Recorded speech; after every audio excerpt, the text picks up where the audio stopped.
Good afternoon everyone. Last class में हम लोग पीरियोडिक टेबल देख रहे थे। तो पीरियोडिक टेबल में हमने एटॉमिक रेडियस देख लिया था। एटॉमिक रेडियस में भी जो है आपने तीन तरह के रेडियस देखे, कोवेलेंट, मेटालिक, वैन डेर वाल। उसके बाद हमने उसमें पीरियोडिक वेरिएशन देखा था, और पीरियोडिक वेरिएशन के बाद हमने आयोनिक रेडियस भी उसमें कवर किया था। अब इसके बाद जो है नेक्स्ट जो अपना टॉपिक स्टार्ट होता है वो है आयोनाइजेशन एनर्जी। नेक्स्ट जो पीरियोडिक प्रॉपर्टी है वो है आपका आयोनाइजेशन एनर्जी। तो नेक्स्ट अब स्टार्ट करेंगे आयोनाइजेशन एनर्जी। तो यहाँ पे अपने पास जो नेक्स्ट पीरियोडिक प्रॉपर्टी है इसका नाम है आयोनाइजेशन एनर्जी, या इसको आयोनाइजेशन पोटेंशियल, या फिर इसको आयोनाइजेशन एंथैल्पी। ये तीनों इसी के नाम है, आयोनाइजेशन एनर्जी, आयोनाइजेशन पोटेंशियल और आयोनाइजेशन एंथैल्पी। तो नेक्स्ट अब बात करेंगे आयोनाइजेशन एनर्जी की। तो आयोनाइजेशन एनर्जी क्या है, व्हाट इज आयोनाइजेशन एनर्जी? तो इसकी डेफिनेशन सबसे पहले समझ लें। Ionisation energy is the amount of energy required to remove the outermost electron from an isolated gaseous atom. किसी आइसोलेटेड गैसियस एटम से आउटर मोस्ट इलेक्ट्रॉन को रिमूव करने के लिए जो एनर्जी देनी पड़ती है उस एनर्जी को बोलते हैं आयोनाइजेशन एनर्जी। तो जैसे अपने पास कोई गैसियस एटम है, तो गैसियस एटम है तो ये आपका न्यूक्लियस हो गया, और यहाँ पे अपने पास इस तरह से कोई आउटर मोस्ट इलेक्ट्रॉन या वैलेंस इलेक्ट्रॉन। तो ये जो आपका वैलेंस इलेक्ट्रॉन है, इसमें इस इलेक्ट्रॉन को भाई इसको ये जो प्रोटॉन से अपनी तरफ क्या कर रहे हैं, खींच रहे हैं भाई, ठीक है, तभी तो ये यहाँ पे हेड भी है। अगर इस इलेक्ट्रॉन को यहाँ इसमें से रिमूव करना है तो कुछ एनर्जी हमें देनी पड़ती है। तो यहाँ पे कुछ एनर्जी देंगे तो ये इलेक्ट्रॉन यहाँ से निकल के बाहर चला जाएगा, और ये जो एटम है ये आयोनाइज हो जाएगा। तो the amount of energy required, इतनी एनर्जी जो किसी एटम को दी जाए जिससे कि उसका जो आउटर मोस्ट इलेक्ट्रॉन है वो एटम को छोड़कर इनफाइनाइट डिस्टेंस दूर चला जाए इससे, ठीक। तो उस अमाउंट ऑफ एनर्जी को हम लोग बोलेंगे आयोनाइजेशन एनर्जी। तो यहाँ पे मैं डेफिनेशन लिख रहा हूँ, व्हाट इज आयोनाइजेशन एनर्जी। तो ये आप लोग याद कर लो, व्हाट इज आयोनाइजेशन एनर्जी। तो the amount of energy required to remove the outermost electron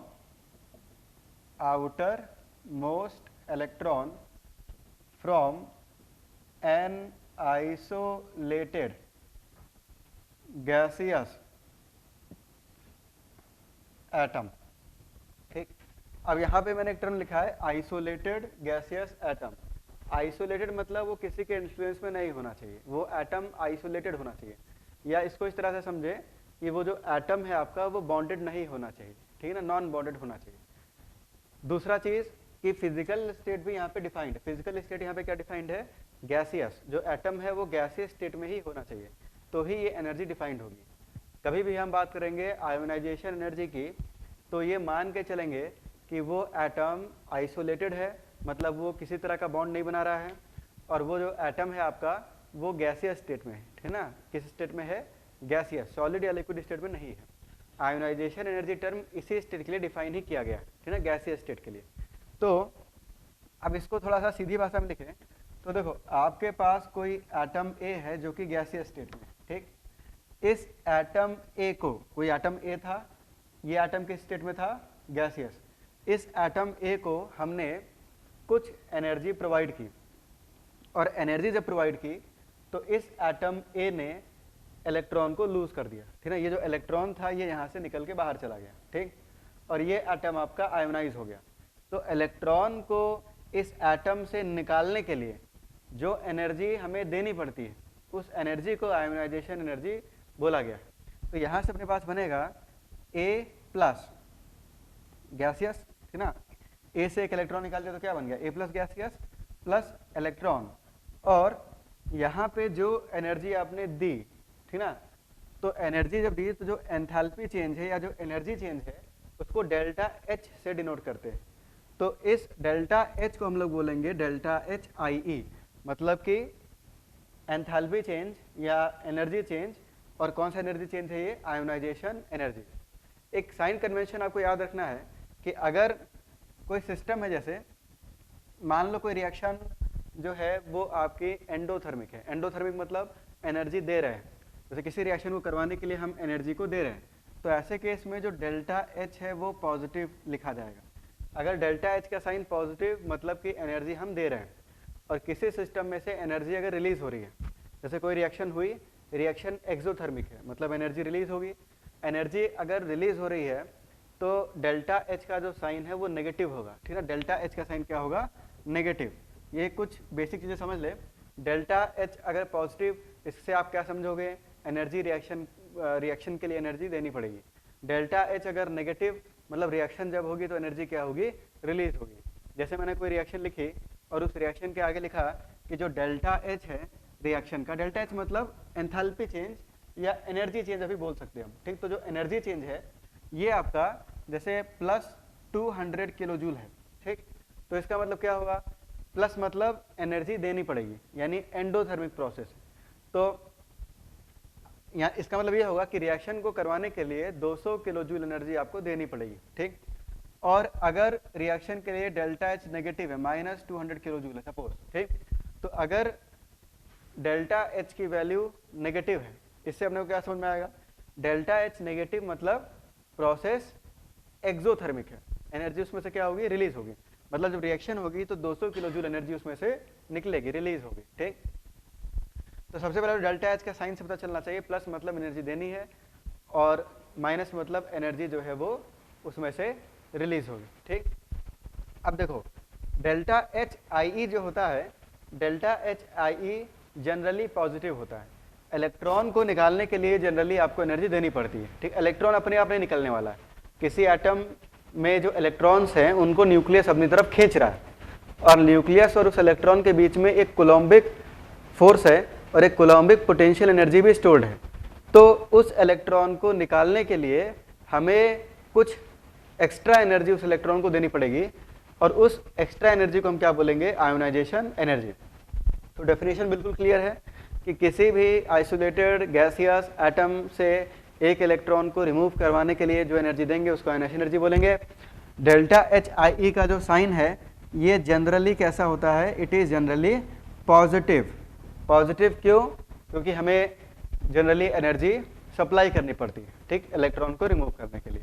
कुछ एक्सेप्शनल केसेस हैं जहाँ पे इलेक्ट्रॉन जब निकलता है तो एनर्जी वो रिलीज भी करता है, तो एक्सेप्शनल केसेस को भी देखेंगे हम, ठीक।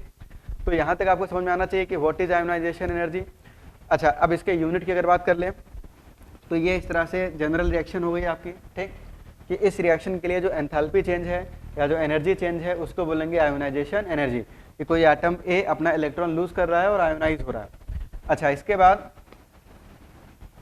यूनिट। तो यूनिट की बात करें तो एनर्जी की यूनिट क्या होती है? जूल, किलो जूल या कैलोरी, किलो कैलोरी। तो यहाँ पे जो एनर्जी होगी वो आपकी या तो जूल पर मोल होगी या फिर कैलोरी पर मोल होगी या फिर इलेक्ट्रॉन वोल्ट पर एटम। एनर्जी की एक और यूनिट है इलेक्ट्रॉन वोल्ट। कन्वर्जन आपको आना चाहिए। एक कैलोरी में कितने? 4.2 जूल होते हैं, और एक इलेक्ट्रॉन वोल्ट में 1.6 इंटू 10⁻⁻19 जूल होता है। तो ये कन्वर्जन फैक्टर भी हमें पता होना चाहिए ना। एक कैलोरी में अप्रॉक्सीमेटली 4.2 जूल होता है और एक इलेक्ट्रॉन वोल्ट में 1.6 इंटू 10⁻⁻19 जूल जो है होता है। तो इस कन्वर्जन फैक्टर को हमें याद रखना है। अब आगे बढ़ते हैं, नेक्स्ट बात करेंगे features of ionisation energy. Ionisation energy के फीचर्स क्या क्या है? तो यहाँ से आपको एक चीज़ समझ में आना चाहिए कि किसी एटम से इलेक्ट्रॉन को निकालने के लिए जो एनर्जी हम देंगे उसको आयोनाइजेशन एनर्जी बोलेंगे। यहाँ तक हमने ये पढ़ा भी। अब नेक्स्ट बात करेंगे features of ionisation energy.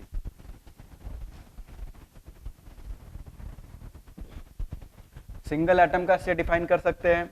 Single atom जो है आपका ये गैसियस भी हो सकता है, सिंगल एटम आपका लिक्विड भी हो सकता है, और किसी एटम को सॉलिड स्टेट में भी हम लोग एनालाइज कर सकते हैं।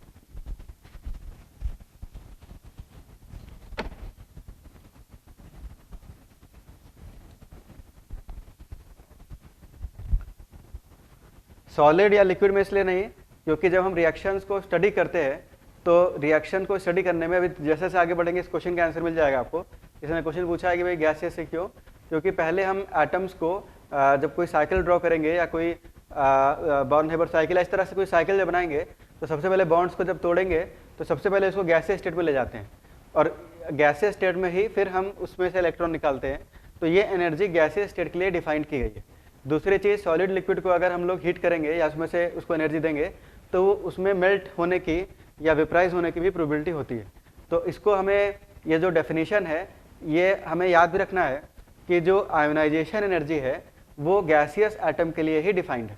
अगर हमने बोला, ये टर्म बोला आयोनाइजेशन एनर्जी, तो आयोनाइजेशन एनर्जी के लिए जो एटम है वो किस स्टेट में मान लिया जाएगा, गैसियस बाय डिफॉल्ट।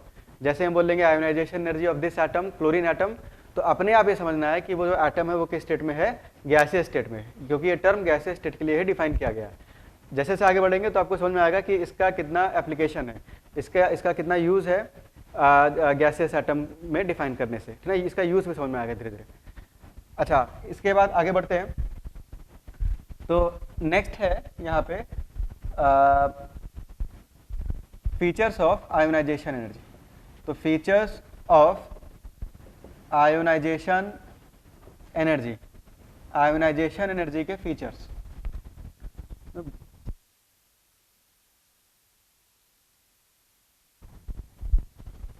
तो फीचर्स ऑफ आयोनाइजेशन एनर्जी, तो फीचर्स ऑफ आयोनाइजेशन एनर्जी में अगर देखें हम तो देखो इसमें फर्स्ट और सबसे इंपॉर्टेंट फीचर क्या है कि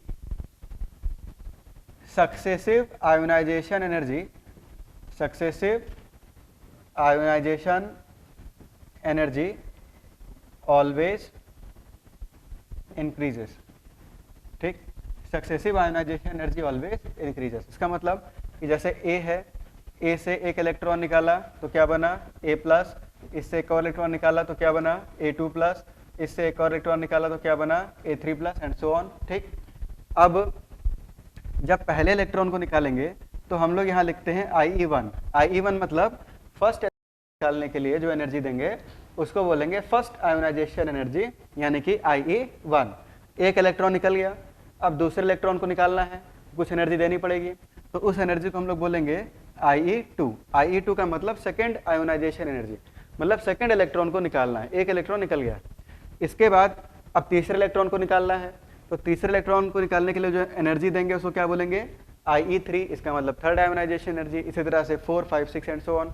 अगर मैं लिखता हूँ IE5, तो IE5 का मतलब क्या समझोगे, IE5 मतलब कि पांचवें इलेक्ट्रॉन को निकालना है। 4 इलेक्ट्रॉन निकल चुके हैं, अब पांचवें इलेक्ट्रॉन को निकालने के लिए जो एनर्जी देंगे उसको बोलेंगे IE5। ठीक, तो पॉइंट ये है कि successive ionisation energy always increases. इसका मतलब IE1 से बड़ी वैल्यू IE2 की होगी, IE2 से बड़ी वैल्यू IE3 की होगी, IE3 से बड़ी वैल्यू IE4 की होगी एंड सो ऑन। ठीक, successive ionisation energy values always increases, बिना किसी एक्सेप्शन के। यहाँ पे कोई फैक्टर डोमिनेट नहीं करेगा। ठीक, चाहे ये A2 प्लस, A प्लस, ये कुछ भी बन रहा हो, नोबल गैस बन रहा हो या कोई भी कॉन्फ़िगरेशन या अटेन कर रहा हो, इलेक्ट्रॉन को निकालने के बाद अगला इलेक्ट्रॉन उतनी आसानी से नहीं निकलेगा। क्यों? क्योंकि भाई अभी बताया मैंने लास्ट क्लास में ही कि जैसे मान लो 10 एटॉमिक नंबर मान लो 10 है, तो 10 प्रोटॉन है, 10 इलेक्ट्रॉन है। एक इलेक्ट्रॉन जब निकाल दिया तो जैसे मान लो इसका एटॉमिक नंबर Z है, तो Z की वैल्यू मान लो 10 है, तो 10 प्रोटॉन है, 10 इलेक्ट्रॉन है। एक इलेक्ट्रॉन जब निकाल दोगे तो इलेक्ट्रॉन कितने बचेंगे, 9, लेकिन प्रोटॉन अभी भी कितने हैं, 10, तो 10 मिलकर 9 को खींच रहे होंगे, तो फोर्स ऑफ अट्रैक्शन जो है वो बढ़ जाएगा। फोर्स ऑफ अट्रैक्शन जब बढ़ जाएगा तो इलेक्ट्रॉन को निकालना क्या हो जाएगा, मुश्किल हो जाएगा। फिर एक इलेक्ट्रॉन को और निकाल देंगे तो भाई इलेक्ट्रॉन कितने हो गए, 8, लेकिन प्रोटॉन अभी भी कितने हैं, 10, तो 10 मिलकर 8 को खींच रहे होंगे, तो जो फोर्स ऑफ अट्रैक्शन है वो इलेक्ट्रॉन्स पे और बढ़ जाएगा और उन इलेक्ट्रॉन्स को निकालना और मुश्किल हो जाएगा। मान लो धीरे धीरे करते करते आपने 9 इलेक्ट्रॉन्स निकाल दिए, तो इलेक्ट्रॉन कितने बच गए, 1, लेकिन प्रोटॉन अभी भी कितने हैं, 10, तो 10 मिलकर उस एक इलेक्ट्रॉन को खींच रहे हैं, तो भाई उस पर फोर्स ऑफ अट्रैक्शन सबसे ज़्यादा होगा। तो जो है जैसे जैसे आप इलेक्ट्रॉन को निकालते जाते हो, बचे हुए इलेक्ट्रॉन्स पे फोर्स ऑफ अट्रैक्शन बढ़ जाता है और उस इलेक्ट्रॉन को निकालना जो है वो डिफ़िकल्ट हो जाता है और इसीलिए हमें एनर्जी ज़्यादा देनी पड़ती है, ठीक, इलेक्ट्रॉन को रिमूव करने के लिए।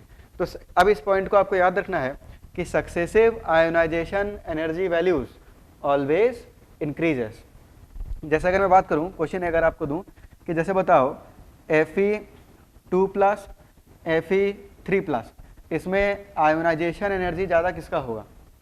तो आयोनाइजेशन एनर्जी ज़्यादा किसका होगा? Fe3+ का। ठीक, इसी तरह से अगर क्वेश्चन दे Mn2+, Mn4+, Mn7+, तो इलेक्ट्रॉन निकालने के लिए एनर्जी सबसे ज़्यादा कहाँ देनी पड़ेगी? Mn7+ में। ठीक, क्योंकि 7+ का चार्ज ऑलरेडी इसके ऊपर है, तो इलेक्ट्रॉन को तो ये और अच्छे से खींच रहा होगा, तो इलेक्ट्रॉन को निकालना बहुत ही मुश्किल है, तो यहाँ पे एनर्जी आपको सबसे ज़्यादा देना पड़ेगा। तो इसमें जो आयनाइजेशन एनर्जी है वो सबसे ज़्यादा किसके लिए हो जाएगी? Mn7+। इसी तरह से अगर बोले क्रोमियम 3+, क्रोमियम 6+, तो आयनाइजेशन एनर्जी ज़्यादा किसकी? क्रोमियम 6+ की। इसी तरह से Xe तो आयनाइजेशन एनर्जी ज़्यादा किसकी हो जाएगी? Xe+ की हो जाएगी। तो successive ionization energy always increases. एक last example O2-, O-, O। इसमें बताओ भाई, तो O2- से इलेक्ट्रॉन निकलेगा तो क्या बनेगा? O-, और O- इलेक्ट्रॉन निकलेगा तो क्या बनेगा? O। तो जो आयनाइजेशन एनर्जी है वो सबसे ज़्यादा किसके लिए? O, और सबसे कम किसके लिए? O2- के लिए। तो पहला पॉइंट काफ़ी इंपॉर्टेंट है, successive ionization energy always increases. Always लिखा है, इसका मतलब इसका कोई एक्सेप्शन नहीं है। इलेक्ट्रॉन के निकलते ही अगला इलेक्ट्रॉन उतनी आसानी से नहीं निकलेगा, एनर्जी आपको ज़्यादा देनी पड़ेगी, पहले से ज़्यादा आपको देनी पड़ेगी। ठीक है, सही आंसर है आप लोग का। इसके बाद आगे बढ़ते हैं। तो सेकंड पॉइंट ये है, ठीक, कि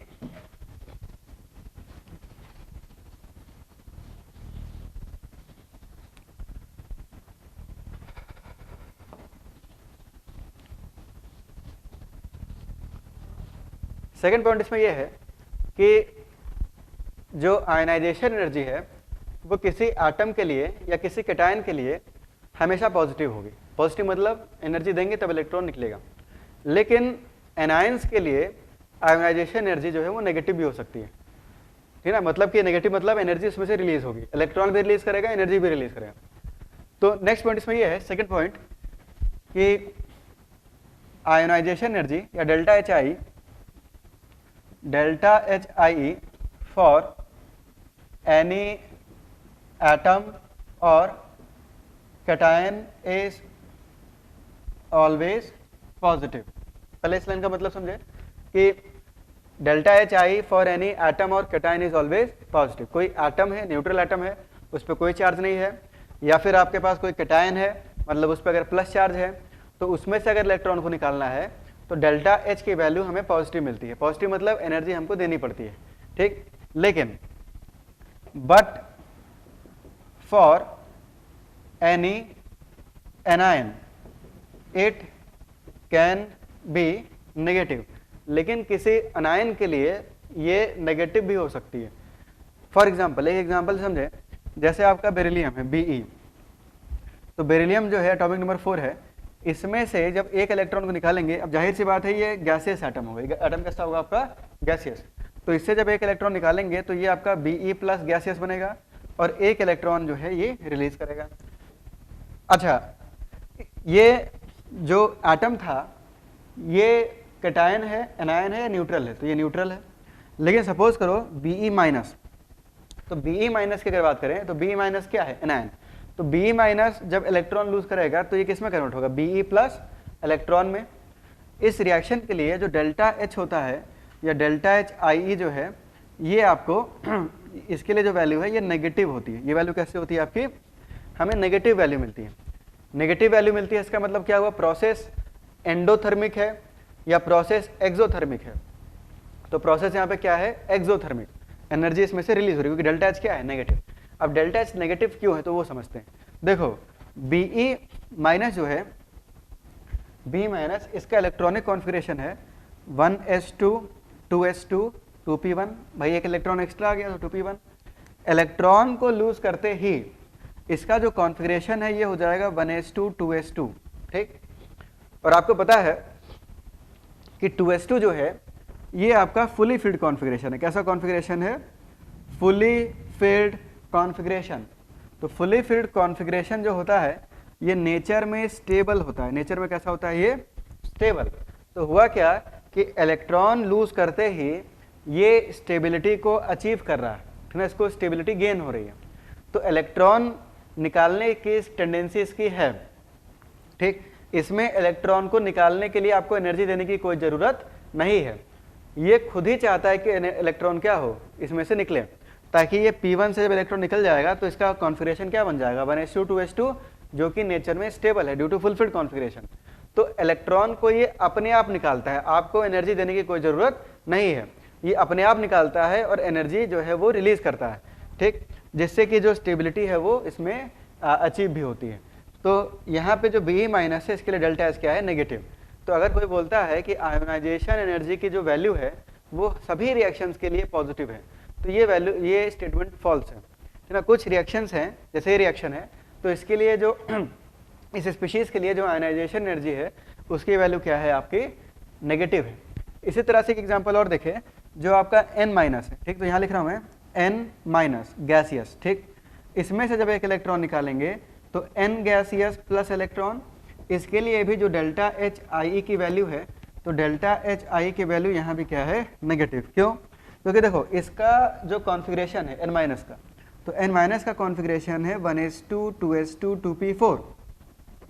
एक इलेक्ट्रॉन को निकालते ही यहाँ पे अपने पास ये बन रहा है 1s2 2s2 2p3, और आपको पता है कि जो p3 कॉन्फ़िगरेशन है ये हाफ फील्ड है, और हाफ फील्ड होने के कारण ये क्या है? आपका स्टेबल है। तो इलेक्ट्रॉन लूज करते ही ये स्टेबिलिटी को अचीव कर रहा है। तो इलेक्ट्रॉन को निकालने के लिए एक्स्ट्रा एनर्जी की देने की जरूरत हमें नहीं है, ये अपने आप इलेक्ट्रॉन रिलीज करता है और एनर्जी भी ये रिलीज करता है क्योंकि स्टेबिलिटी को अचीव कर रहा है, ठीक। तो ये था इसमें इसका एक्सप्लेनेशन। तो ये था सेकंड फीचर कि डेल्टा एच आई जो है वो किसी एनायन के लिए नेगेटिव भी हो सकता है, पॉजिटिव भी हो सकता है, लेकिन नेगेटिव भी हो सकता है। जैसे कि दो एग्जांपल मैंने बताया जिसमें डेल्टा एच आई क्या है? आपका नेगेटिव है। इसके बाद थर्ड पॉइंट देखें।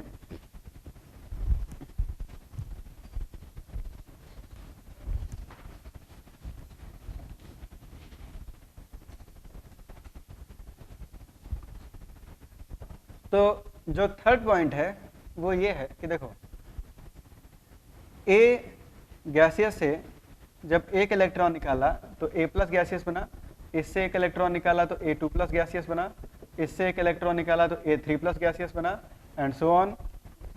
पहले इलेक्ट्रॉन को निकालने के लिए एनर्जी दी तो उसको क्या बोलेंगे? IE1, दूसरे के लिए IE2, तीसरे के लिए क्या बोलेंगे?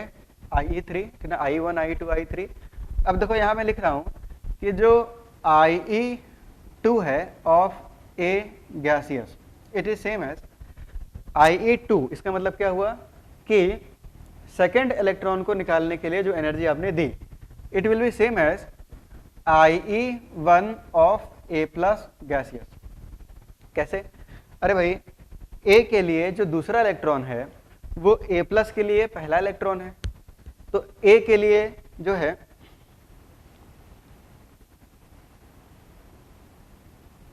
किसी ने क्वेश्चन पूछा यहाँ पे कि सर एनायन जिसमें पॉजिटिव होगा उसका एग्जांपल दीजिए।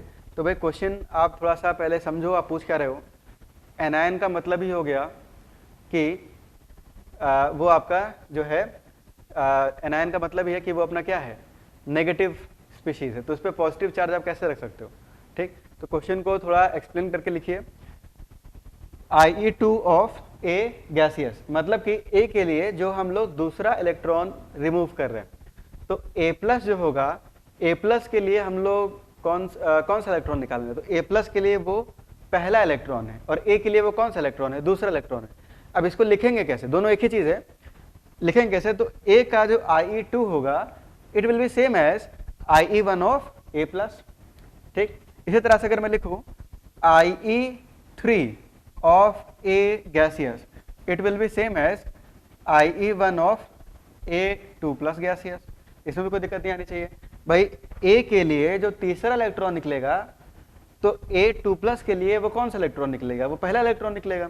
तो ये दोनों चीजें, तो इन दोनों की जो एनर्जी की वैल्यू है वो तो सेम ही होंगी। A के लिए चाहे तीसरा इलेक्ट्रॉन निकालो, चाहे A2 प्लस के लिए पहला इलेक्ट्रॉन निकालो, दोनों एक ही इलेक्ट्रॉन है। तो एनर्जी को जो देनी पड़ेगी वो एक ही देनी पड़ेगी। तो इसको लिखेंगे कैसे, तो रेस्पेक्ट में वो तीसरा है तो ए के रेस्पेक्ट में I3 और A2 प्लस के रेस्पेक्ट में हम लोग क्या लिखेंगे I1। तो ये हो गया अपना थर्ड पॉइंट। नेक्स्ट पॉइंट की तरफ बढ़ते हैं। तो देखो नेक्स्ट पॉइंट इसमें क्या है कि अगर आयोनाइजेशन एनर्जी की बात करें तो जब हम लोग सक्सेसिव आई की वैल्यूज देखते हैं और अगर उन वैल्यूज में एक सडन जंप हमें मिलता है तो यहां से हम लोग एलिमेंट को बता सकते हैं कि एलिमेंट कौन सा है। तो इस पॉइंट को मैं यहां लिख रहा हूं, देखो if there is any sudden jump, fourth point, if there is any sudden jump in the IE, successive IE, इस पॉइंट पे क्वेश्चन में मैं पूछूंगा तो उसका आंसर भी आप लोग को बताना है। तो if there is any sudden jump in the successive IE value then valence electron can be predicted. Valence electrons को हम लोग यहाँ पे प्रिडिक्ट कर सकते हैं। कैसे, तो समझें इसको थोड़ा सा। देखो इस पे क्वेश्चन बनते हैं, इस पे क्वेश्चन जो है कई बार इस पॉइंट पे बन जाते हैं। तो जैसे आपका ये हो गया न्यूक्लियस, ठीक है, ये क्या हो गया आपका न्यूक्लियस। मान लो इसका जो वैलेंस शेल है वो थर्ड शेल है और इसके वैलेंस शेल में 2 इलेक्ट्रॉन है। कितने इलेक्ट्रॉन है, 2 इलेक्ट्रॉन है। तीसरा जो इलेक्ट्रॉन होगा वो इनर शेल का हो जाएगा क्योंकि वैलेंस शेल में 2 इलेक्ट्रॉन है। पहले इलेक्ट्रॉन को निकालने के लिए जो एनर्जी दी इसको क्या बोलेंगे I1 अमाउंट ऑफ एनर्जी दी, पहला इलेक्ट्रॉन जो है वो इसमें से क्या हुआ, निकल गया। अब आपने क्या किया, दूसरे इलेक्ट्रॉन को निकाला। तो दूसरे इलेक्ट्रॉन को निकालने के लिए जो एनर्जी दी वो कौन क्या दी आपने, IE2। तो IE2 एनर्जी दी तो दूसरा इलेक्ट्रॉन भी निकल गया।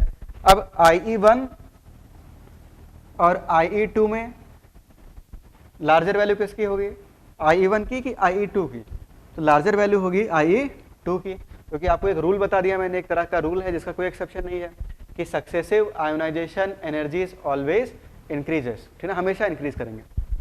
अच्छा अब देखो तो IE1 और I2 में I2 बड़ा हो गया, ठीक। अब इसके वैलेंस शेल में कितने इलेक्ट्रॉन थे, 2। हमने मान के चला था कि इसके वैलेंस शेल में 2 इलेक्ट्रॉन थे और आपने I1 और I2 एनर्जी दे दी तो दोनों इलेक्ट्रॉन निकल गए।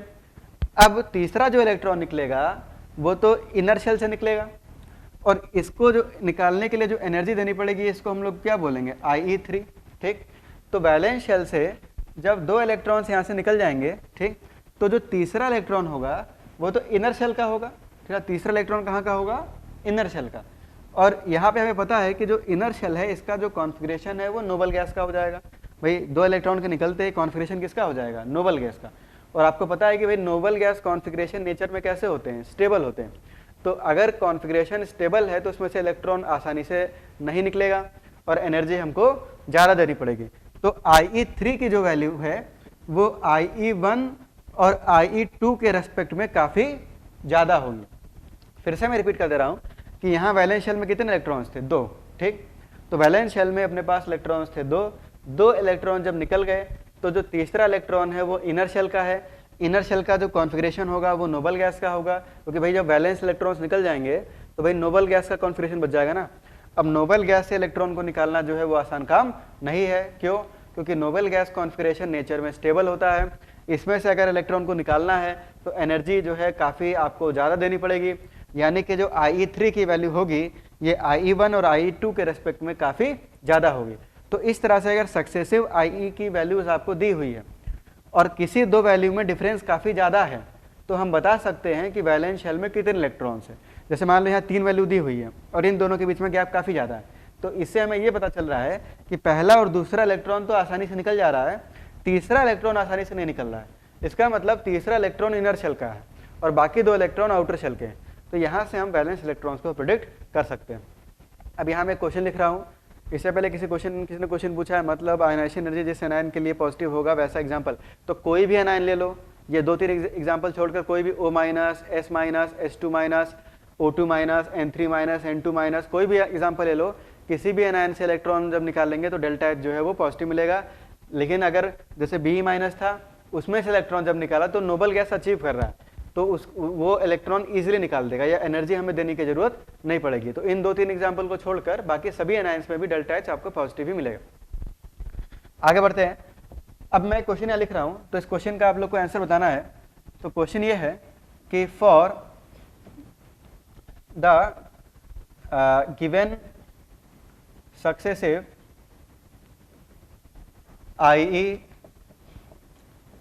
वैल्यूज, ठीक ना, I values in electron volt पर एटम, आइडेंटिफाई द एलिमेंट, ठीक, आइडेंटिफाई द एलिमेंट। तो इसमें देखो IE1 की जो वैल्यू है ये आपको दी हुई है 5.05 इलेक्ट्रॉन वोल्ट पर एटम। IE2 की जो वैल्यू है ये आपको दी हुई है 15.55 इलेक्ट्रॉन वोल्ट पर एटम। IE3 की जो वैल्यू है ये दी हुई है 25.55 इलेक्ट्रॉन वोल्ट पर एटम। इसके बाद IE4 की जो वैल्यू दी हुई है ये आपको दी हुई है 255.85 इलेक्ट्रॉन वोल्ट पर एटम। आपको ये बताना है एलिमेंट कौन सा है। ऑप्शंस है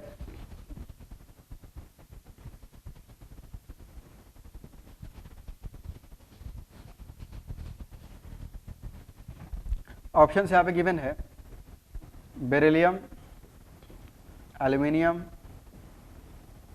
मैग्नीशियम और पोटेशियम। 1 2 3 4।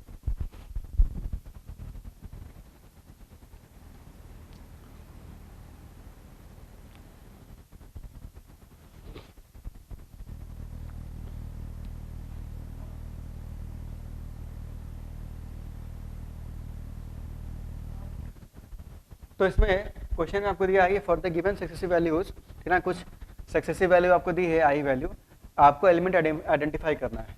तो इसमें जो IE1 है, IE1 कितना है दिया है आपको 5 इलेक्ट्रॉन वोल्ट, IE2 लगभग कितना दिया है 15 इलेक्ट्रॉन वोल्ट, IE3 कितना दिया है 25 इलेक्ट्रॉन वोल्ट पर एटम, ठीक। IE4 कितना दिया है लगभग 250 इलेक्ट्रॉन वोल्ट पर एटम। यानी कि हमें यह पता चल रहा है कि पहला इलेक्ट्रॉन तो आसानी से निकल गया भाई। इसमें एनर्जी कितनी दी 5, अच्छा इसमें एनर्जी कितनी दी 15, डिफरेंस कितने का आया लगभग 10 का डिफरेंस आया। फिर डिफरेंस कितना आया लगभग 10 का डिफरेंस आया। लेकिन फिर अगले इलेक्ट्रॉन को निकालने के लिए एनर्जी में जो गैप है वो काफ़ी ज़्यादा है। यहाँ डिफरेंस कितना दिख रहा है आपको, एनर्जी का डिफरेंस 200 के ऊपर दिख रहा है, ठीक, 200 इलेक्ट्रॉन वोल्ट के ऊपर ही दिख रहा है। तो इससे हमें पता चल रहा है कि पहले 3 इलेक्ट्रॉन तो बहुत ही आसानी से निकल जा रहे हैं, लेकिन जो चौथा इलेक्ट्रॉन है वो आसानी से नहीं निकल रहा है। तो जो चौथा इलेक्ट्रॉन है इसका मतलब वो इनर शेल का है, और आउटर शेल में कितने इलेक्ट्रॉन है 3, और वो आसानी से निकल रहे हैं। तो वैलेंस शेल में 3 इलेक्ट्रॉन होने चाहिए। तो सही आंसर दिया है, सभी ने सही आंसर दिया है यहाँ पे चैट सेक्शन में। इसका जो सही आंसर है वो अपना कौन सा है, एल्यूमिनियम, ठीक ना। वैलेंस शेल में 3 इलेक्ट्रॉन्स होने चाहिए, मतलब वो बोरॉन फैमिली का कोई एलिमेंट होना चाहिए, और बोरॉन फैमिली का एलिमेंट यहाँ पे कौन दिया हुआ है, एल्यूमिनियम दिया हुआ है। तो सही आंसर है। तो इस कॉन्सेप्ट पे भी कई सारे क्वेश्चन इस तरह से फॉर्म हो जाते हैं। आगे बढ़ते हैं। तो ये था आपका नेक्स्ट फोर्थ पॉइंट। फोर्थ के बाद इसका नेक्स्ट फीचर 5। तो 5 जो है, तो फिफ्थ फीचर ये है कि IE value for metals is relatively less and for non metals it is relatively high। तो ये भी समझ में आ रहा होगा कि अगर आपका कोई मेटल है तो आपको पता है भाई कि मेटल की टेंडेंसी होती है इलेक्ट्रॉन को लूज करने की। तो मेटल से इलेक्ट्रॉन निकालने के लिए एनर्जी हमें कम देनी पड़ेगी। तो for metals IE value is relatively less. लेकिन नॉन मेटल्स की टेंडेंसी होती है कि इलेक्ट्रॉन को एक्सेप्ट करें, ना कि इलेक्ट्रॉन को लूज करें। तो अगर किसी नॉन मेटल से इलेक्ट्रॉन को निकालना है तो इलेक्ट्रॉन आसानी से नहीं निकलने वाला। ऐसे केस में एनर्जी जो है आपको देनी पड़ेगी और ज़्यादा देनी पड़ेगी। तो नॉन मेटल्स के लिए जो आयनाइजेशन एनर्जी है वो रिलेटिवली हाई होती है। अब एक एग्जांपल समझें, जैसे देखो सेकंड पीरियड में आपका लिथियम से लेकर यहाँ पे अपने पास कौन है, फ्लोरीन, ठीक। तो आपको पता है कि लेफ्ट टू राइट मूव करने पर जो नॉन मेटालिक नेचर है वो इंक्रीज करता है। तो लिथियम एक मेटल है, जबकि फ्लोरीन एक क्या है, नॉन मेटल है। अब अगर IE का वैल्यू देखें तो लिथियम के लिए ये जो वैल्यू है ये 520 किलो जूल पर मोल होती है, ठीक। मतलब 520 किलो जूल पर मोल अगर एनर्जी लिथियम को दी जाए तो लिथियम के जो गैसियस एटम्स हैं ये आयनाइज हो जाते हैं।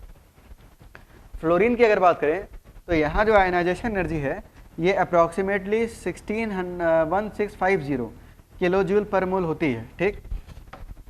तो यहाँ से हमें दिख रहा है कि लिथियम के लिए जो आई की वैल्यू है ये रिलेटिवली क्या है, कम है, जबकि नॉन मेटल्स के लिए जो वैल्यू है रिलेटिवली क्या है, हाई है। अच्छा, अब ठीक है, इसमें यहाँ से कंक्लूजन हमें ये पता चलता है कि मेटल्स के लिए जो आई होगा वो 500 किलो जूल के आसपास होगा, ठीक ना। अगर आपको कोई डेटा दे रखा है और आयोनाइजेशन एनर्जी 500 किलो जूल के आसपास है तो हम बोल देंगे कि वो एलिमेंट आपका मेटल है, ठीक। जैसे अगर मैं बोलूँ कि एक एलिमेंट है उसके लिए आई जो है वो 250 किलो जूल पर मोल है, तो हम ये बोल देंगे कि भाई अगर 250 किलो जूल पर मोल है तो 500 के आसपास है, तो हम बोलेंगे कि वो मेटल है, ठीक। तो अगर जो आई है, आई अगर 500 किलो जूल के आसपास है, कितने किलो जूल के आसपास है, 500 किलो जूल पर मोल के आसपास है, तो ऐसे केस में हम बोलेंगे कि वो क्या है, मेटल है। वही अगर जो आयनाइजेशन एनर्जी है वो 1500 किलो जूल पर मोल के आसपास, ठीक। तो जो आई है ये अगर 1500 किलो जूल पर मोल के आसपास है तो हम बोल देंगे कि वो नॉन मेटल है, ठीक। भाई फ्लोरीन अपना एक नॉन मेटल है ना, तो आई अगर 1500 किलो जूल पर मोल के आसपास है तो आप सीधा बोलोगे कि वो एलिमेंट एक नॉन मेटल है।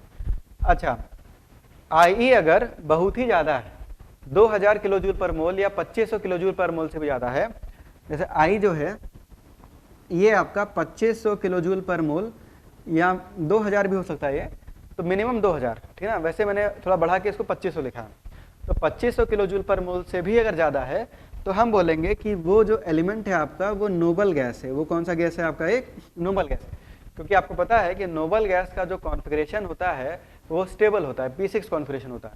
और नोबल गैस क्योंकि एक स्टेबल कॉन्फ़िगरेशन है तो ये इलेक्ट्रॉन को इजीली लूज नहीं करेगा, एनर्जी हमको ज़्यादा देनी पड़ेगी। तो नोबल गैसेस के लिए जो आई होगा वो 2500 किलो जूल पर मोल से भी ज़्यादा होगा। तो ये कुछ रफ वैल्यूज़ आपको याद रखनी है। इसके बाद आगे बढ़ते हैं, तो नेक्स्ट अब बात करेंगे, ये तो था फीचर्स के बारे में आपने बात किया, नेक्स्ट अब बात करेंगे फैक्टर्स अफेक्टिंग आयोनाइजेशन, मतलब आयोनाइजेशन एनर्जी को कौन कौन से फैक्टर अफेक्ट करते हैं।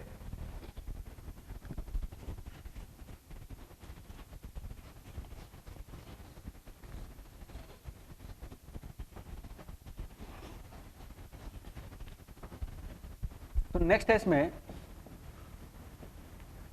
फैक्टर्स अफेक्टिंग आयोनाइजेशन एनर्जी, ठीक। आयोनाइजेशन एनर्जी को टोटल 5 फैक्टर्स जो है वो अफेक्ट करते हैं, ठीक है। कितने फैक्टर अफेक्ट करते हैं, 5। पहला जो फैक्टर है, फर्स्ट फैक्टर जो है ये है आपका जेड इफेक्टिव, यानी कि इफेक्टिव न्यूक्लियर चार्ज। तो सीधा ही लिख रहा हूं मैं कि जो आयोनाइजेशन एनर्जी है it is directly proportional to Z effective, I is directly proportional to Z effective. क्यों? क्योंकि अगर किसी इलेक्ट्रॉन पे जेड इफेक्टिव की वैल्यू बढ़ेगी तो जेड इफेक्टिव बढ़ने का मतलब ये हुआ कि उस पर फोर्स ऑफ अट्रैक्शन बढ़ जाएगा, और अगर उस पर फोर्स ऑफ अट्रैक्शन बढ़ गया तो उस इलेक्ट्रॉन को निकालना मुश्किल हो जाएगा। तो जो आई है it will be directly proportional to Z effective.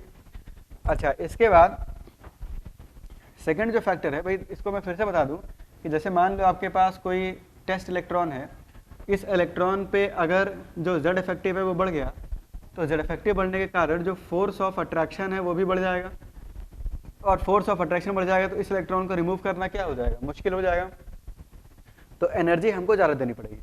अच्छा, इसी तरह से जो दूसरा फैक्टर है वो है शेल नंबर। तो शेल नंबर पे भी ये डिपेंड करता है, shell number n। Ionization energy जो है it will be inversely proportional to shell number. क्यों? क्योंकि अगर आप शेल नंबर बढ़ाओगे तो शेल नंबर के बढ़ने से ये जो वैलेंस इलेक्ट्रॉन है ये न्यूक्लियस से दूर चला जाएगा, ठीक। तो न्यूक्लियस अगर ये दूर चला जाएगा तो इसको निकालना आसान हो जाएगा, और इसको निकालना अगर आसान हो जाएगा तो एनर्जी आपको कम देनी पड़ेगी। तो जो आपका जो आयनाइजेशन एनर्जी है it will be inversely proportional to shell number. इसके बाद नेक्स्ट जिस फैक्टर पे डिपेंड करता है वो है शील्डिंग कांस्टेंट, ठीक। तो थर्ड फैक्टर है इसमें शील्डिंग कांस्टेंट, इसको सिग्मा से डिनोट करते हैं, ठीक है, शील्डिंग कांस्टेंट यानी कि सिग्मा, ठीक। तो शील्डिंग कांस्टेंट जो है ionization energy is inversely proportional to sigma. क्यों? क्योंकि आपको पता है कि Z इफेक्टिव इक्वल टू होता है Z माइनस सिग्मा। अब सिग्मा की वैल्यू अगर बढ़ेगी तो Z इफेक्टिव की वैल्यू क्या होगी? घटेगी। और अगर Z इफेक्टिव घटेगा तो फोर्स ऑफ अट्रैक्शन घटेगा, फोर्स ऑफ अट्रैक्शन घटेगा तो इलेक्ट्रॉन जो है वो इजीली निकल जाएगा। तो इलेक्ट्रॉन जब इजीली निकल जाएगा तो एनर्जी हमें कम देनी पड़ेगी। तो इसीलिए जो आयनाइजेशन एनर्जी है it will be inversely proportional to sigma, ठीक। इसके बाद नेक्स्ट अगर बात करें, नेक्स्ट फैक्टर जिस पे डिपेंड करता है फोर्थ, तो फोर्थ फैक्टर ये है कि for half filled and fully filled, ठीक है, half filled and fully filled electronic configuration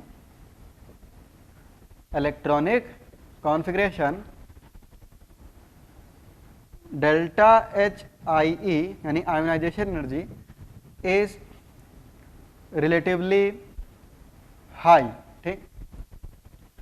अगर कोई कॉन्फ़िगरेशन हाफ फील्ड है या फिर फुल फील्ड है, तो आपको पता है भाई हाफ फील्ड और फुल फील्ड कॉन्फ़िगरेशन नेचर में कैसा होता है? स्टेबल होता है।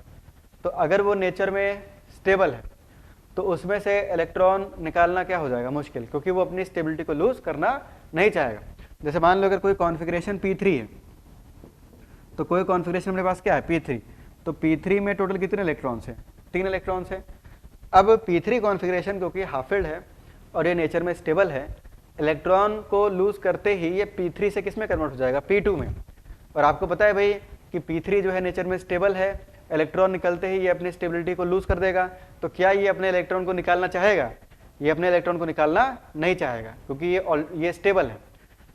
तो इस कारण से अगर हमें यहाँ से इलेक्ट्रॉन को निकालना है तो ज़बरदस्ती निकालना पड़ेगा, तो एनर्जी हमको रिलेटिवली ज़्यादा देनी पड़ेगी। तो यहाँ से इलेक्ट्रॉन को निकालने के लिए हमें काफ़ी ज़्यादा एनर्जी देनी पड़ती है। तो अगर कोई कॉन्फ़िगरेशन हाफ फील्ड होगा या फुल फील्ड होगा तो उसमें से इलेक्ट्रॉन को निकालना कठिन होगा और एनर्जी आपको ज़्यादा देनी पड़ेगी और उनके लिए आई की वैल्यू हाई होगी। तो ये कितने फैक्टर हुए? 4। लास्ट फैक्टर ये है फिफ्थ फैक्टर, ठीक। तो फिफ्थ फैक्टर जो है इसको मैं यहाँ लिख रहा हूँ फिफ्थ। तो फिफ्थ फैक्टर जो है आयोनाइजेशन एनर्जी, अगर शेल नंबर सेम है तो for same shell number ionization energy जो है ये सबसे ज़्यादा s ऑर्बिटल के लिए होता है, फिर p, फिर d, फिर f। रीजन भी यहाँ लिख दे रहा हूँ मैं, since s is more close to nucleus. देखो एक शेल के अंदर, जैसे अपने पास कोई ये शेल है, ठीक, तो एक शेल के अंदर सब शेल्स होते हैं, ठीक, इस तरह से s, p, d और f, ठीक। इसमें से न्यूक्लियस के सबसे नज़दीक कौन है? s। और सबसे दूर कौन है? F, ठीक ना। F दूर होता है, S न्यूक्लियस के नज़दीक होता है।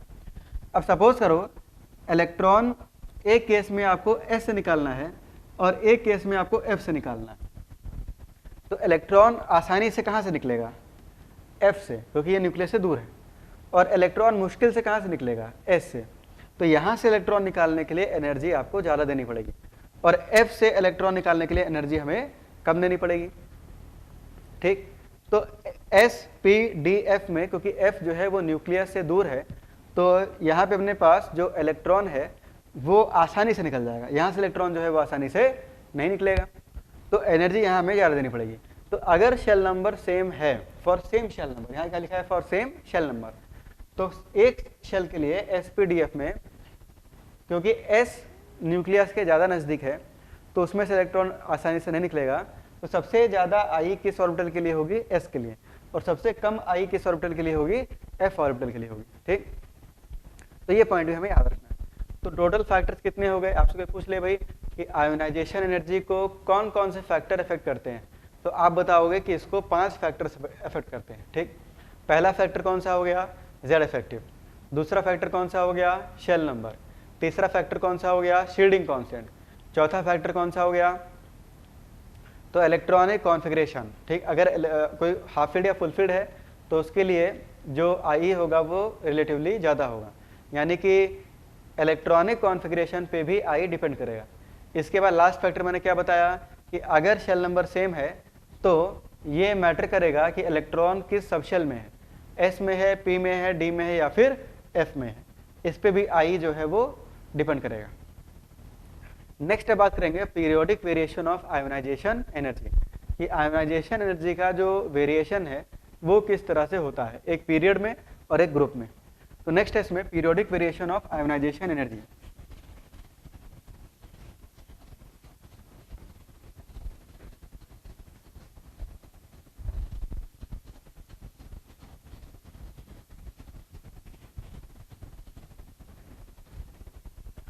तो इसमें नेक्स्ट है पीरियोडिक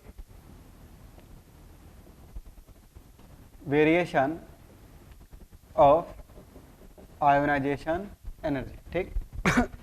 तो periodic variation of ionisation energy में यहाँ पे अगर देखा जाए तो देखो सबसे पहले बात करेंगे ए अक्रॉस द पीरियड। अब ध्यान से समझना, अक्रॉस द पीरियड जब आप लेफ्ट टू राइट मूव करोगे तो लेफ्ट टू राइट मूव करने पर होता क्या है कि जेड इफेक्टिव बढ़ता है, ठीक ना, और कितनी वैल्यू से बढ़ता है 0.65।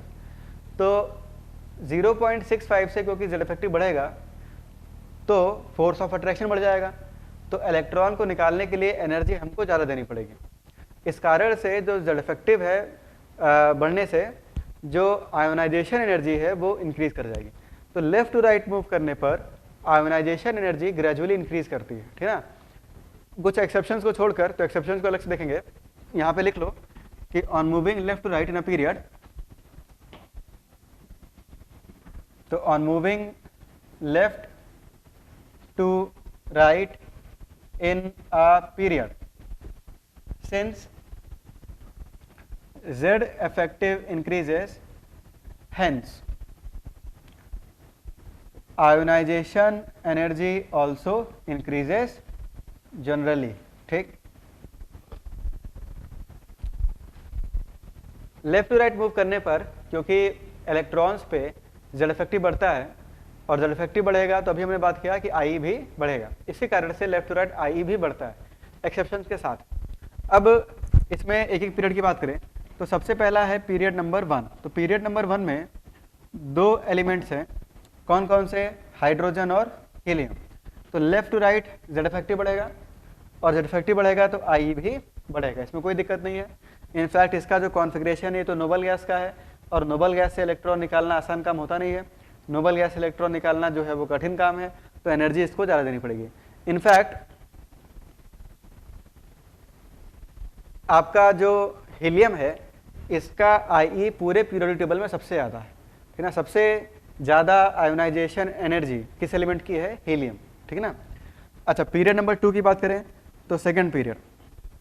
तो सेकंड पीरियड में देखो एलिमेंट कौन कौन से, lithium, beryllium, boron, carbon, nitrogen, oxygen, fluorine और नियन। अब थोड़ा सा ध्यान समझेंगे, ठीक। जब हम लोग लेफ्ट टू राइट मूव करेंगे तो जो जेड इफेक्टिव है वो क्या होगा, बढ़ेगा, और Z इफेक्टिव कितनी वैल्यू से बढ़ेगा। तो आपको पता है कि भाई Z इफेक्टिव बढ़ता है बाई 0.65, ठीक। 0.65 वैल्यू से जो Z इफेक्टिव है वो लेफ्ट टू राइट क्या होगा, बढ़ेगा। अब अगर Z इफेक्टिव बढ़ेगा यानी कि इलेक्ट्रॉन से फोर्स ऑफ अट्रैक्शन बढ़ेगा तो IE भी क्या होगा, बढ़ेगा, यानी कि लेफ्ट टू राइट मूव करने पर जो IE है वो बढ़ेगा। अब बात करते हैं एक्सेप्शंस की। तो देखो एक्सेप्शंस की बात करें तो इलेक्ट्रॉनिक कॉन्फ़िगरेशन में लिखना शुरू कर रहा हूँ। तो एक बार लिथियम का कॉन्फ़िगरेशन लिखे तो लिथियम का कॉन्फ़िगरेशन क्या है, 1s2 2s1। बेरिलियम का क्या है भाई, तो 1s2 2s2। बोरॉन का क्या है, तो बोरॉन का है 1s2 2s2 2p1, ठीक ना। कार्बन के बाद अब ठीक ना नाइट्रोजन पे आते हैं, ठीक ना। कार्बन का मैं स्किप कर रहा हूँ, आप लिख लोगे 1s2 2s2 2p2। नाइट्रोजन का जो है ये 1s2 2s2 2p3, ठीक। ऑक्सीजन का जो है ये 1s2 2s2 2p4। फ्लोरीन का क्या हो जाएगा 1s2 2s2 2p5। नियॉन का क्या हो जाएगा 1s2 2s2 2p6, ठीक। अब थोड़ा सा यहाँ पे समझो कि लेफ्ट राइट मूव करने पर जेड इफेक्टिव बढ़ेगा, आई बढ़ेगा, लेकिन रास्ते में आपको एक एलिमेंट मिलेगा बेरिलियम, ठीक। बेरिलियम का जो कॉन्फ़िगरेशन है ये फुली फिल्ड कॉन्फ़िगरेशन है। कैसा कॉन्फ़िगरेशन है? फुली फिल्ड कॉन्फ़िगरेशन, जो कि नेचर में कैसा होता है? स्टेबल, ठीक। इसके बाद नेक्स्ट आपको मिलेगा नाइट्रोजन। बेरिलियम के बाद कौन मिलेगा?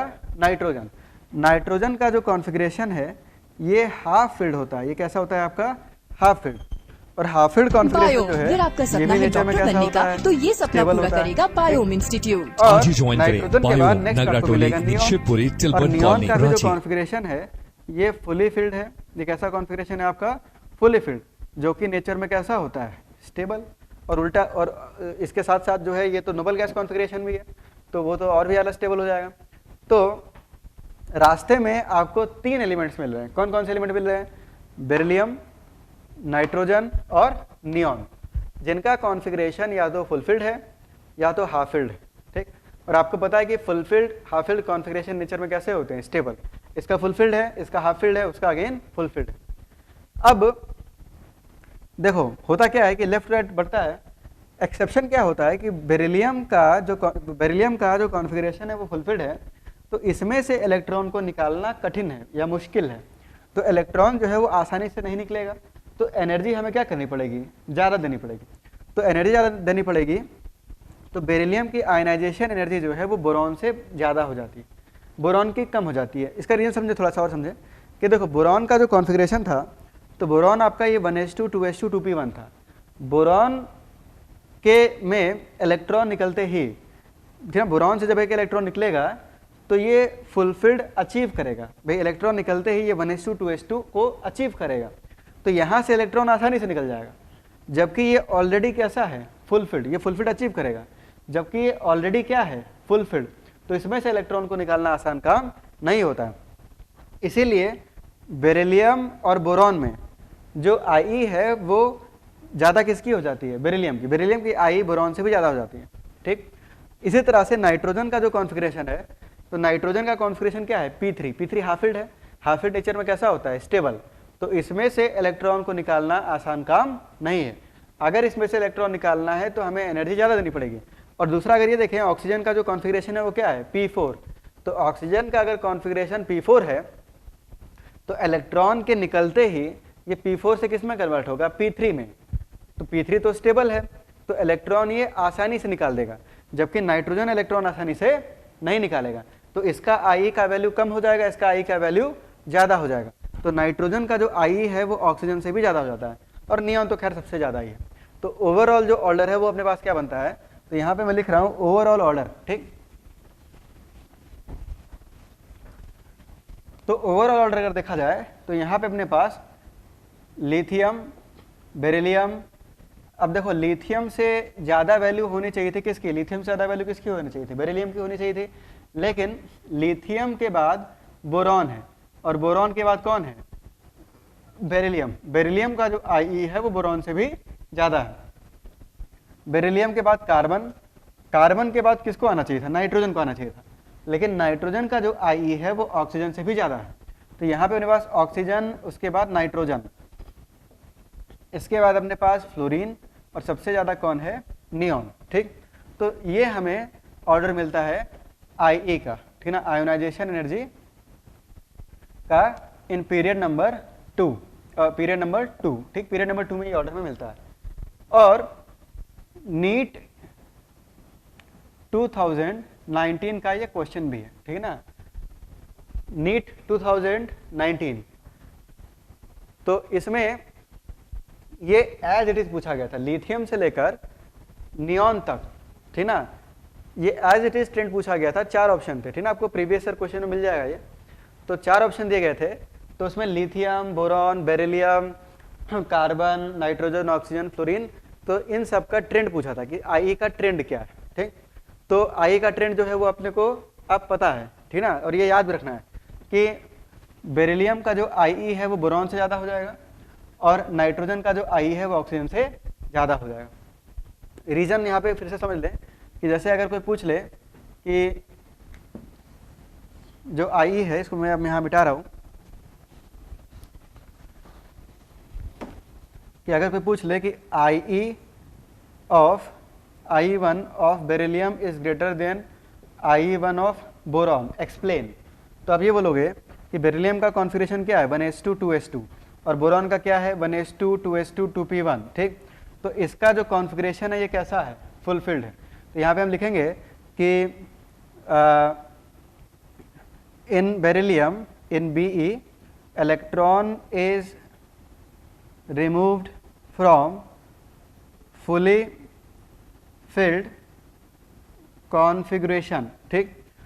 बेरिलियम के केस में जो इलेक्ट्रॉन है ये फुली फिल्ड कॉन्फ़िगरेशंस में से निकल रहा है, जबकि आपका जो यहाँ पे बोरॉन है, तो बोरॉन के केस में in case of boron after removal of electron, after removal of electron fully filled configuration is achieved, ठीक है। तो fully filled configuration is achieved मतलब कि इलेक्ट्रॉन के निकलने के बाद फुलफिल्ड कॉन्फ़िगरेशन को क्या कर रहा है, ये अचीव कर रहा है, जबकि यहाँ पे ये ऑलरेडी क्या था, फुलफिल्ड। तो इसमें से इलेक्ट्रॉन जल्दी नहीं निकलेगा, जबकि यहाँ इलेक्ट्रॉन बहुत ही जल्दी निकल जाएगा। क्यों? क्योंकि इलेक्ट्रॉन निकलते ही ये फुलफिल्ड को अचीव करेगा, यानी स्टेबिलिटी को अचीव करेगा। तो यहाँ एनर्जी कम देनी पड़ेगी, यहाँ एनर्जी आपको ज़्यादा देनी पड़ेगी। तो इसीलिए बेरिलियम का जो आई है वो बोरॉन से क्या हो गया, ज़्यादा हो गया। सेम चीज़ इनके नीचे वाले फैमिलीज में भी होगी, ठीक। तो मैं यहाँ पे सारे पीरियड का ट्रेंड लिख रहा हूँ, तो इसको अपने को याद रखना है। तो देखो पीरियड नंबर जो 3 है, पीरियड नंबर 3, तो सेम चीज़ इनके नीचे वाले पीरियड्स में भी आपको मिलेगा। तो यहाँ पे मेरे पास sodium, aluminium, magnesium, silicon, sulphur, phosphorus, chlorine, argon. Period number जो 4 है, potassium, gallium, calcium, germanium, selenium, arsenic, bromine और क्रिप्टन, ठीक। तो इसमें आपका ये कैल्शियम आगे आ गया और यहाँ आर्सेनिक जो है वो आगे आ गया, ठीक। अच्छा, इसी तरह से अपने पास अब देखो पीरियड नंबर 5 और पीरियड नंबर 6 में आपको रेगुलर ट्रेंड मिलता है, मतलब कि लेफ्ट टू राइट सिर्फ जेड इफेक्टिव फैक्टर ही डोमिनेट करता है, और left to right Z effective बढ़ेगा और जेड इफेक्टिव बढ़ेगा तो आपका जो आई है वो भी बढ़ेगा। तो इसमें यहाँ पे अपने पास रुबिडियम, स्ट्रॉन्शियम, इंडियम, टिन, इसके बाद यहाँ एंटीमनी, टेलुरियम, पोलोनियम, आयोडीन और यहाँ पे अपने पास जेनॉन। और यहाँ पे अगर देखा जाए caesium, barium, thallium, lead, bismuth, polonium, astatine और रेडॉन। तो यहाँ पे पीरियड 2, पीरियड 3, पीरियड 4 इसमें इररेगुलर ट्रेंड आपको मिलता है। इररेगुलर ट्रेंड मतलब कि ये जो बेरिलियम फैमिली है ये बोरॉन फैमिली के आगे है, और ये जो नाइट्रोजन फैमिली है ये ऑक्सीजन फैमिली के आगे है, ठीक। बेरिलियम फैमिली को बोरॉन फैमिली के पीछे होना चाहिए था और नाइट्रोजन फैमिली को ऑक्सीजन फैमिली के पीछे होना चाहिए था, लेकिन यहाँ पे जो ट्रेंड हमें मिल रहा है वो कैसा मिल रहा है, इररेगुलर। जबकि पीरियड नंबर 5 और 6 में ट्रेंड जो है ये रेगुलर होता है। ये ट्रेंड अपना कैसा होता है, रेगुलर ट्रेंड। इनमें सिर्फ जेड इफेक्टिव इज डोमिनेटिंग, यहाँ पे जेड इफेक्टिव ही डोमिनेटिंग फैक्टर होता है। जेड इफेक्टिव ही डोमिनेटिंग फैक्टर क्यों होता है, क्योंकि 5th और 6th पीरियड के जो एलिमेंट्स हैं इनके पास poor shielding D and F electrons है, और डी एफ इलेक्ट्रॉन की शील्डिंग जो है वो कैसी है, पुअर। शील्डिंग पुअर तो वैलेंस शेल पे Z effective high, Z effective high तो वैलेंस शेल पे सिर्फ जेड इफेक्टिव ही देखना है, और आपको पता है कि left to right Z effective बढ़ेगा तो आई भी बढ़ेगा। तो पीरियड नंबर 5, 6 जो है वो मिलना। तो मैंने पीरियड नंबर 1 से लेकर 1 में 2 एलिमेंट थे हाइड्रोजन, हीलियम, पीरियड नंबर 6 तक के सारे ट्रेंड मैंने लिख दिया। ये ट्रेंड आपको याद होने चाहिए। पिछले साल मतलब नीट जो अपना 2019, अभी नीट 2020 तो हुआ नहीं है, नीट 2019 में ये क्वेश्चन आया हुआ है एक पूरा सिंपल सा क्वेश्चन था कि which of the following is the correct sequence of ionisation energy, और लिथियम से लेकर नियॉन तक का उसने जो है ट्रेंड पूछ रखा है। तो अगर इस तरह का सिंपल क्वेश्चन आता है तो वो हमसे हो जाना चाहिए। यहाँ पीरियड 2 ही नहीं 3, 4, 5, 6 सारे मैंने यहाँ पे लिखे हैं, ये आपको ट्रेंड याद होने चाहिए। नेक्स्ट बात करेंगे along the group, top to bottom. तो टॉप टू बॉटम में बात करते हैं। तो अब इसको मैं मिटा रहा हूँ, जो ट्रेंड है इसको मिटा रहे हैं यहाँ पे। तो नेक्स्ट है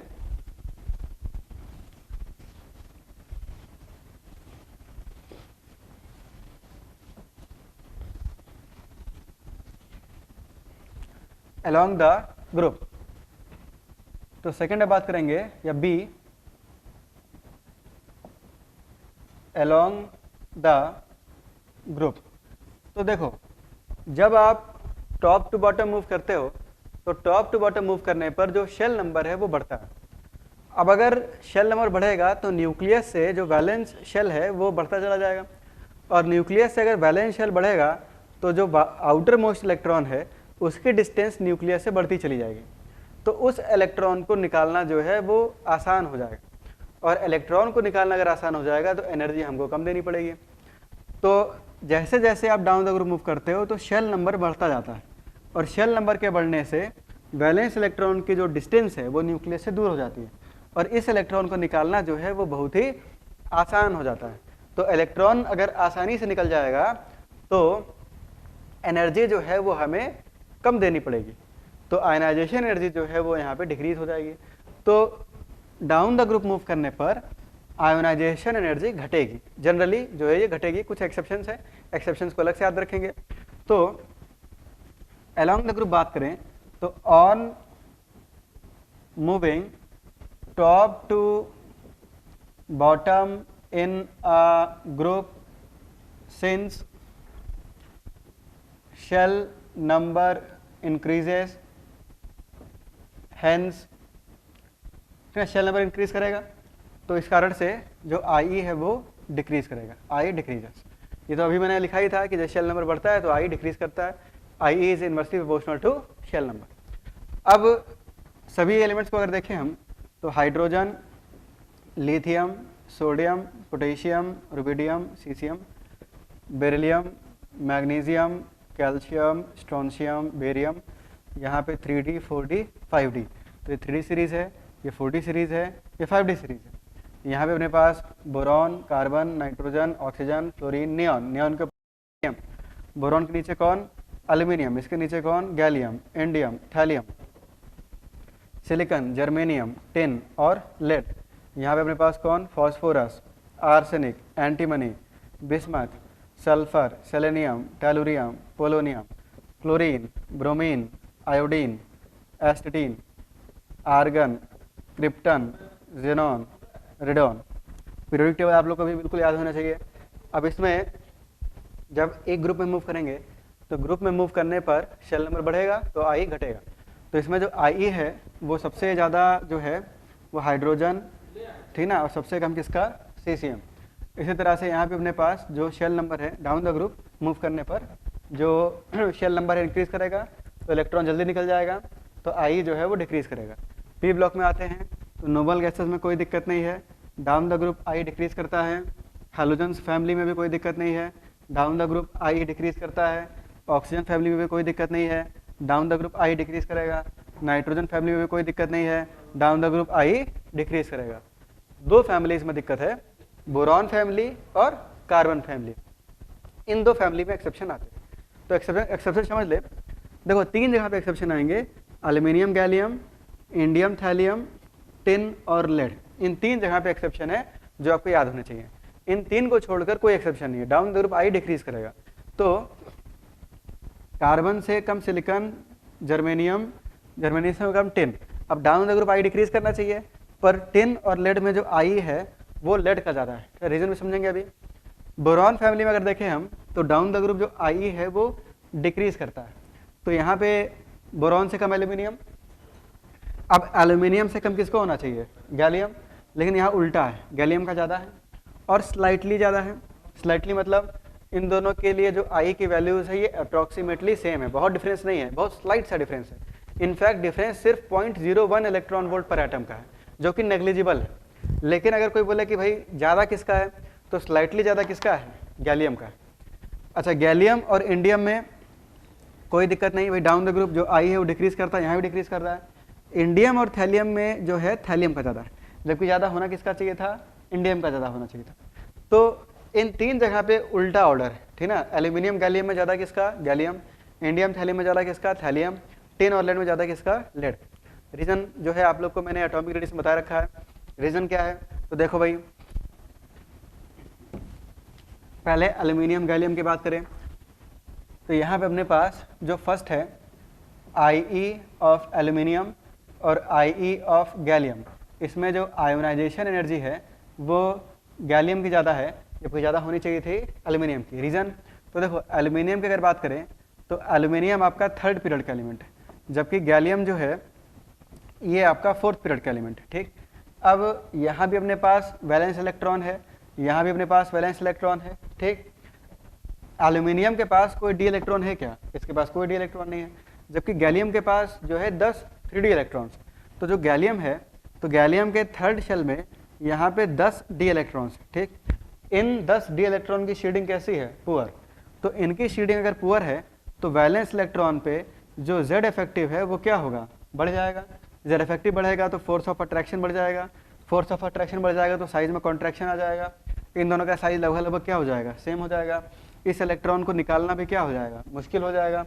और इलेक्ट्रॉन को निकालना अगर मुश्किल हो जाएगा तो आपको जो एनर्जी है वो ज़्यादा देनी पड़ेगी, तो इसीलिए इसका जो IE है वो बढ़ जाएगा। तो this is due to poor shielding 10 d electrons present in gallium, due to which Z effective on the valence electron increases and removal is difficult, ठीक ना, and hence ionization energy increases। ये काम aluminium में क्यों नहीं हुआ, क्योंकि aluminium के पास कोई डी इलेक्ट्रॉन नहीं थे, जबकि गैलियम के पास क्या प्रेजेंट है, डी इलेक्ट्रॉन, जिनकी शील्डिंग क्या है, पुअर है। सेम रीजन के साथ इंडियम थैलियम। अब इंडियम थैलियम में मैं एक वर्ड में इसको खत्म कर सकता हूँ, जो कि लास्ट क्लास में डिटेल में आपको बताया है, हमने पढ़ा है लैंथेनॉइड कॉन्ट्रैक्शन। तो इसमें आप सीधा बोलेंगे this is due to lanthanoid contraction. फिर भी मैं एक बार रिपीट कर देता हूँ कि इंडियम थैलियम में इंडियम जो है, तो आपका जो इंडियम है, तो इंडियम 5th पीरियड का एलिमेंट, ठीक। तो 1 2 3 4 और 5। और जो थैलियम है, तो थैलियम आपका, तो थैलियम जो है 1 2 3 4 5 और 6, तो 1 2 3 4 5 और 6, ये 6th पीरियड का एलिमेंट है। अब इसमें यहाँ भी अपने पास टेस्ट इलेक्ट्रॉन है, यहाँ भी अपने पास टेस्ट इलेक्ट्रॉन है। तो इंडियम के पास कोई F इलेक्ट्रॉन नहीं है, जबकि थैलियम के पास 4F14 इलेक्ट्रॉन्स है। तो इसके फोर्थ शेल में 4F14, ठीक ना, 14 F इलेक्ट्रॉन्स है। इन F इलेक्ट्रॉन का जो शील्डिंग है ये पुअर है, तो शील्डिंग क्या है, पुअर या नेग्लिजिबल है। तो इसके कारण ये जो इलेक्ट्रॉन्स हैं, ये जो 14 इलेक्ट्रॉन्स हैं, ये 14 इलेक्ट्रॉन्स न्यूक्लियस को शील्ड नहीं कर पा रहे हैं। तो जो टेस्ट इलेक्ट्रॉन है इस पे Z इफेक्टिव काफ़ी ज़्यादा बढ़ जाएगा, और जब Z इफेक्टिव बढ़ेगा तो यहाँ जो फोर्स ऑफ अट्रैक्शन है ये भी बढ़ जाएगा। और जब फोर्स ऑफ अट्रैक्शन बढ़ जाएगा तो इस इलेक्ट्रॉन को निकालना मुश्किल हो जाएगा, और इलेक्ट्रॉन को निकालना अगर मुश्किल हो जाएगा तो आयोनाइजेशन एनर्जी की वैल्यू भी क्या होगी, बढ़ जाएगी। इसीलिए इंडियम और थैलियम में जो आयोनाइजेशन एनर्जी है वो ज़्यादा किसकी हो जाएगी, थैलियम की हो जाएगी, ठीक ना। अच्छा, फोर्स ऑफ अट्रैक्शन जब बढ़ेगा तो साइज में भी कॉन्ट्रैक्शन आ जाएगा, और साइज में जब कॉन्ट्रैक्शन आएगा तो इन दोनों का साइज ऑलमोस्ट क्या हो जाएगा, सेम। इस कॉन्ट्रैक्शन को लैंथेनॉइड कॉन्ट्रैक्शन बोलते हैं। क्या बोलते हैं इसको, लैंथेनॉइड कॉन्ट्रैक्शन। तो यहाँ पे अपने पास ये जो कॉन्ट्रैक्शन है इसको लैंथेनॉइड कॉन्ट्रैक्शन नाम दिया जाएगा, ठीक। और लैंथेनॉइड कॉन्ट्रैक्शन के कारण ही टिन और लेड में भी सेम ट्रेंड हमें मिलता है। वहाँ तक पहुँचते पहुँचते लैंथेनॉइड कॉन्ट्रैक्शन का जो इफेक्ट है वो खत्म हो जाता है। तो इसलिए लैंथेनॉइड कॉन्ट्रैक्शन आपको इन दो ग्रुप्स में ही देखने को मिलता है। तो ये एक्सेप्शन हमें याद रखने हैं। अब ओवरऑल ऑर्डर की बात करें कार्बन और बोरॉन फैमिली में, तो ओवरऑल ऑर्डर क्या है, तो इसको हम मिटा रहे हैं यहाँ पे। तो देखो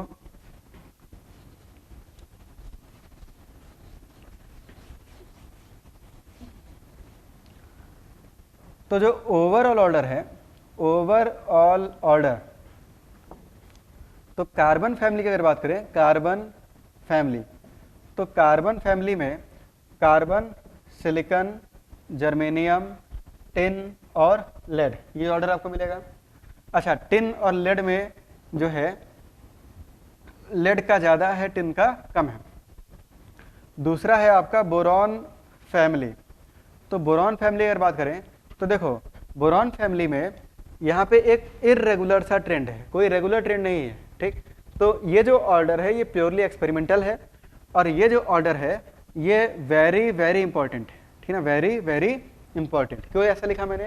क्योंकि नीट के एग्जाम में भी ये कई बार पूछा है और दूसरे कंपटीशन जैसे जेईई मेंस वगैरह में भी ये जो पॉइंट है आपका या ये जो ऑर्डर है ये कई बार पूछा है, ठीक है ना, एक बार या दो बार नहीं, कई बार पूछा है। तो ये जो क्वेश्चन है ये आता ही रहता है, तो ये ऑर्डर आपको याद रखना है। तो सबसे ज़्यादा जो आई है वो बोरॉन का होता है, ठीक। बोरॉन के बाद नेक्स्ट थैलियम मिलता है, ठीक है, यहाँ थैलियम का बढ़ जाता है, लैंथेनॉइड कॉन्ट्रैक्शन निकाला तो थैलियम का है। थैलियम के बाद गैलियम का है, इसे स्लाइटली कम एल्यूमिनियम का है और सबसे कम जो है वो इंडियम का है।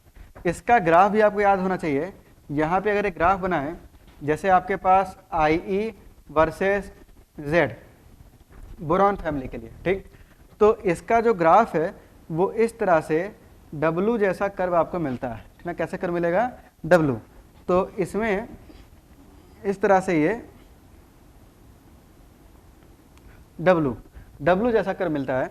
यहाँ पे अपने पास इसको थोड़ा सा ऐसे बना दें इस तरह से, ठीक। तो यहाँ पे ये आपका हो गया बोरॉन, ये आपका हो गया एल्युमिनियम, ये आपका हो गया गैलियम, ये आपका हो गया इंडियम और ये आपका हो गया थैलियम। तो इस ग्राफ से भी अगर देखें हम, ये आई वर्सेस जेड का ग्राफ है, तो इसमें सबसे ज़्यादा जो आई है वो किसका है? बोरॉन का है। बोरॉन से कम जो आई वैल्यू है वो मुझे यहाँ दिख रही है, वो आपका टीएल का है। किसका है? टीएल, थैलियम का है। तो बोरॉन से भी जो कम वैल्यू है वो हमें थैलियम का यहाँ मिलता है, टीएल का। इसके बाद उससे जो कम आई की वैल्यू है वो आपको गैलियम जीए का मिलेगा। उससे कम वैल्यू जो है वो एल्युमिनियम का, स्लाइटली लेस वैल्यू मिलती है। और सबसे जो लेस वैल्यू है वो हमें मिलती है इंडियम की। तो बोरॉन फैमिली का ये जो ग्राफ है आई का, ये ग्राफ भी आपको अच्छी तरह से याद होना चाहिए। तो इसी के साथ आयोनाइजेशन एनर्जी टॉपिक अपना ख़त्म होता है। नेक्स्ट क्लास में अब नया टॉपिक स्टार्ट करेंगे जो कि आपका है इलेक्ट्रॉन एफिनिटी। नेक्स्ट जो पीरियोडिक प्रॉपर्टी है वो इलेक्ट्रॉन एफिनिटी है। और अब आपको होमवर्क में क्या करना है कि जो आयोनाइजेशन एनर्जी वाला जो टॉपिक है, जो असाइनमेंट आपको दिया है, उस असाइनमेंट में एटॉमिक रेडियस और आयोनाइजेशन एनर्जी के जो टॉपिक्स मेंशन किए हुए हैं उनके सारे क्वेश्चन आपको सॉल्व करने हैं। और क्वेश्चंस को सॉल्व करेंगे तो ही ये थोड़ा सा आपको ग्रिप में आएगा। नोट्स को रिवाइज भी करना है और क्वेश्चन को सॉल्व भी करना है। और अगर कोई डाउट आता है तो उस डाउट को आप लोग फ्रीली पूछ सकते हो, ठीक ना, ग्रुप में या व्हाट्सएप उसको आप कर सकते हो, ठीक है। आज के लिए इतना ही। Thank you. बायोम मेडिकल 2018 में रांची से बेस्ट एंड हाईएस्ट रिजल्ट देने वाला सिर्फ मेडिकल प्रिपरेशन का संस्थान biome, a leading institute for pre medical exam. और अगर आपका सपना है डॉक्टर बनने का तो ये सपना पूरा करेगा बायोम इंस्टीट्यूट। आज ही ज्वाइन करें Biome, Nagra Toli near women's college and Shivpuri Tilburn colony, opposite spring city mall, Hinoo, Ranchi.